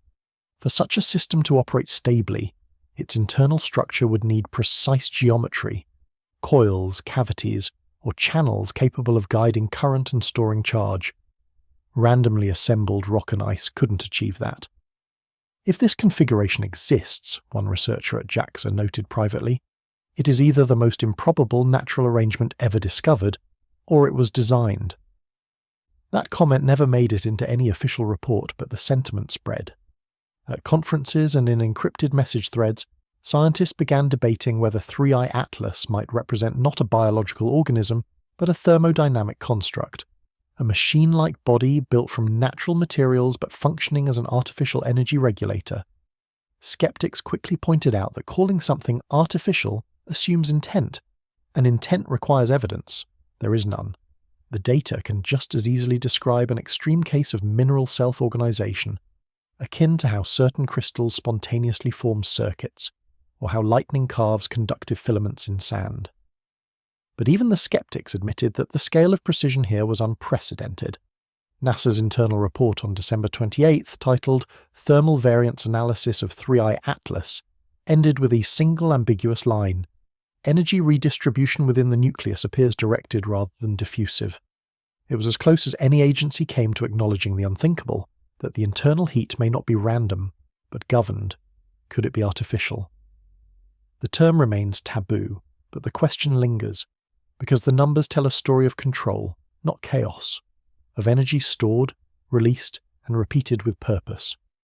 Whether the mechanism is natural self-organization or something engineered long before our time, the fact remains. 3I Atlas acts as if it understands its own energy. It maintains balance without cooling, radiates light without heat, and propels itself without fuel. And if that control truly originates from within, if the heart of this interstellar visitor is a system built to endure, adapt, and regulate, then we may be looking not at a relic of cosmic debris, but at the echo of a design older than any civilization we know. Before 3 Atlas disrupted astronomy, 2 other interstellar visitors had passed through our solar system, Oumuamua in 2017 and 2I, Borisov in 2019. Both changed how scientists thought about cosmic migration, but each in its own way. Oumuamua was the enigma, an elongated, tumbling body that accelerated slightly without visible exhaust. Borisov was the reassurance, a textbook comet that behaved exactly as expected. When 3I Atlas arrived in 2025, it seemed at first like the third act in that trilogy, a chance to confirm which of its predecessors represented the rule and which the exception. Instead, it forced astronomers to accept that both earlier cases had been mere preludes. Oumuamua, the first interstellar object ever detected, entered the solar system from a hyperbolic trajectory, swung past the Sun, and then vanished into darkness, all within a matter of months. Its light curve implied a shape more like a shard or a sail than a sphere, with a 10-to-1 aspect ratio no asteroid or comet had ever shown. The real puzzle, however, came when it accelerated as it left the Sun. Observers initially attributed this to outgassing, yet no coma, no dust, and no spectral signs of sublimation were ever found. It was small, roughly 100 meters long, but it moved as if pushed by something invisible. Some speculated it was a fragment of alien technology, perhaps a derelict light sail. Most dismissed the idea as sensationalism, but the phrase non-gravitational acceleration entered scientific literature for the first time in decades. 2 years later, Borisov arrived, a welcome return to normalcy. It was larger, brighter, and unmistakably cometary, its coma rich with carbon monoxide and water vapour. Borisov confirmed that interstellar objects could indeed resemble standard comets, formed in alien star systems yet behaving under familiar physics. In Borisov, scientists saw comfort, a universe consistent, predictable, and comprehensible again. If Oumuamua was the oddity, Borisov restored the rulebook, but then came 3I Atlas, and the rulebook folded in half. At first glance it resembled Borisov, a diffuse body cold and slow, but its behaviour quickly aligned more with Oumuamua's mysteries. Like Oumuamua, it accelerated without exhaust. Like Borisov, it possessed volatiles, but in fractions too small to explain its thrust. It blended both archetypes, defying their boundaries, as if demonstrating that neither precedent had captured the full picture. From Oumuamua, astronomers learned caution, that absence of visible exhaust does not mean absence of force. From Borisov, they learned humility, that the interstellar medium can produce variations far beyond our catalogued chemistry. Yet 3I Atlas taught something deeper, perhaps even unsettling. It suggested that these anomalies might not be accidents of composition or geometry, but part of a pattern emerging across interstellar space. Comparing the three, one notices progression. Oumuamua showed unexplained motion but no emissions. Borisov showed natural emissions but no mystery. 3I, Atlas shows both. Motion and emission synchronized, rhythmic and ordered. The earlier visitors hinted at individual anomalies. This one exhibits coordination. If there is an evolutionary line among interstellar travelers, 3I Atlas stands as the culmination, structured, stable, and complex. The data even reveal echoes of Oumuamua's faint spectral shifts. Both objects exhibited a slight polarization reversal and a tendency toward blue reflectivity near Perihelion, rare for any comet. These shared traits suggest that the physics behind them might not be unique but systemic, linked to how interstellar matter interacts with magnetic fields or perhaps with stellar radiation itself. For planetary scientists, the lessons are sobering. If Oumuamua, Borisov, and 3I Atlas represent a continuum rather than coincidences, then interstellar space may be populated by far more active, self-regulating bodies than once believed. Some could be natural, composite aggregates that evolved stability over eons. Others might be technological relics, devices adrift, still functioning by principles we only glimpse through anomalies. The progression from mystery to normalcy to paradox maps humanity's growing awareness of the universe's layered complexity. Oumuamua asked what is possible. Borisov answered what is familiar. And 3I Atlas now demands what is intentional. Whether that intention belongs to physics itself or to something that once mastered it remains unknown. But one truth unites all three visitors. None behaved as a mere rock should, and each, in its own way, arrived to remind us that the boundaries between the natural and the engineered in deep space may be thinner than we ever dared imagine. For all the precision of modern astronomy, for all the petabytes of data, machine learning algorithms, and atomic clocks, one variable remains impossible to eliminate: the human mind. Behind every telescope, every dataset, and every equation is a person, and people carry expectations. Those expectations shape how we see the universe. They guide what we choose to measure, which anomalies we dismiss, and which we dare to call impossible. Nowhere has that truth become clearer than in the debate over 3I Atlas. From the beginning, the object confronted not just physics, but psychology. Scientists who had spent their careers mapping stable, predictable systems suddenly faced data that broke every known model. An interstellar object accelerating without exhaust, glowing without heat, and pulsing with a precision that bordered on mechanical. Yet, even as the evidence accumulated, most researchers instinctively reached for explanations that fit within the boundaries of established theory. They weren't being dishonest, they were being human. This tendency, known as confirmation bias, is the quiet gravity that pulls every scientist toward the comfort of the familiar. It's the subconscious filtering of information to preserve coherence with what we already believe to be true. In astronomy, where uncertainty is constant and data is often fragmentary, that bias becomes both a shield and a trap. When Oumuamua exhibited unexplained acceleration in 2017, most teams tried to preserve the narrative of natural causes, gas jets too faint to detect, or structural flattening that exaggerated solar pressure. When those models failed, the discussion simply faded, absorbed by silence rather than confrontation. Borisov's predictable behavior 2 years later restored psychological balance. The universe was normal again, so when 3I Atlas appeared, its early data was interpreted through that same expectation. It had to be another Borisov, active, physical, explainable. Every anomaly was initially treated as a measurement error. Internal emails from major observatories reveal the pattern in real time. When the first reports of periodic brightening appeared, researchers assumed processing glitches. When polarization reversal was measured, they blamed optical misalignment. When Goldstone and Alma confirmed a shared pulse, teams speculated about clock drift. Each new contradiction was met not with curiosity but with rationalization. In every case, the goal was the same: preserve the assumption that 3I Atlas must be a comet, because comets are what the models know how to describe. Yet science advances only when anomalies are treated not as threats, but as invitations. The irony is that astronomers, trained to question everything, are often most resistant when nature questions them back. The longer the data defied expectations, the more polarized the field became. Some accused colleagues of sensationalism. Others whispered that the object might indeed represent engineered behavior. For a community built on consensus, that division was painful. But it also revealed something fundamental.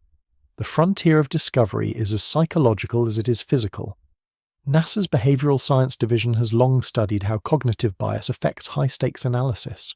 Their findings apply perfectly here. Under stress, experts gravitate toward anchoring, clinging to the first plausible interpretation and adjusting new evidence around it. They also exhibit inertia bias, the reluctance to abandon established models because doing so threatens institutional credibility. In the case of 3i Atlas, both forms of bias reinforced each other. The object's data was so extraordinary that accepting it at face value felt professionally dangerous. Still, a few voices broke through the inertia.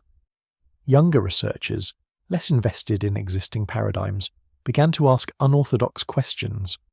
What if the magnetic field is not residual, but self-sustaining? What if the energy pulses represent feedback, not coincidence? Those questions, once dismissed, are now guiding the next generation of models. The lesson is not that scientists failed, but that they're human. The universe does not conform to our expectations. Our expectations conform to what we can emotionally tolerate. Every great leap in science, from heliocentrism to relativity, required confronting the limits of our perception before the limits of our math. In that sense, 3i Atlas is not only a test of physics, it's a test of humility. It reminds us that our instruments are not the weakest part of our exploration. Our assumptions are. The object's greatest revelation may not lie in what it is, but in how we've struggled to see it clearly. Because before humanity can understand something truly alien, it must first recognize the alien within its own thinking, the reflex, that whispers it cannot be, even as the data quietly insists it already is. By the end of December 2025, the world's telescopes had already recorded more data on 3i Atlas than on any previous interstellar visitor. Yet despite the mountain of numbers, spectra and radio logs, one element remained missing: the irrefutable image. The next series of photographs, scheduled for early January 2026, when the object would emerge from solar conjunction, had become more than a scientific objective. They had become a test of reality itself.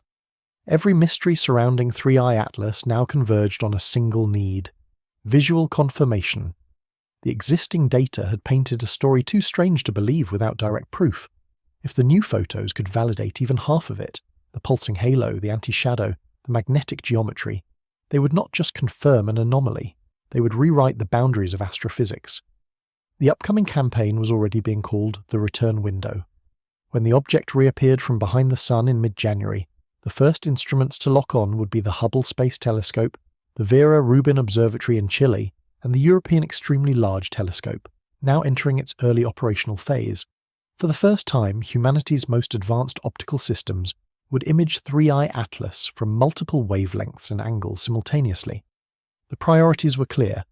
First, the photos must settle the debate over the structure of the blue-white halo. Current models disagree on whether the luminous sheath is a loose plasma envelope or a coherent shell of magnetized material. If it is the former, the light should scatter diffusely, showing gradients that change with perspective. If it is the latter, a structured field, it will exhibit sharp boundary edges and polarization patterns, visible even in static imagery. The difference between those two outcomes would mean the difference between nature and design. Second, astronomers hope to resolve the surface morphology of the nucleus. Up to now, every image has shown the object as a blurred point. Adaptive optics may finally reveal whether it is irregular, like a rock, or symmetrical, like a construct. Even a hint of geometry, planar surfaces, grooves, or circular cavities, would support the idea of internal order. The Very Large Telescope's S-sphere instrument will attempt to capture microvariations in reflectivity to detect such features indirectly. Third, the photographs must confirm the light curve pulse visually.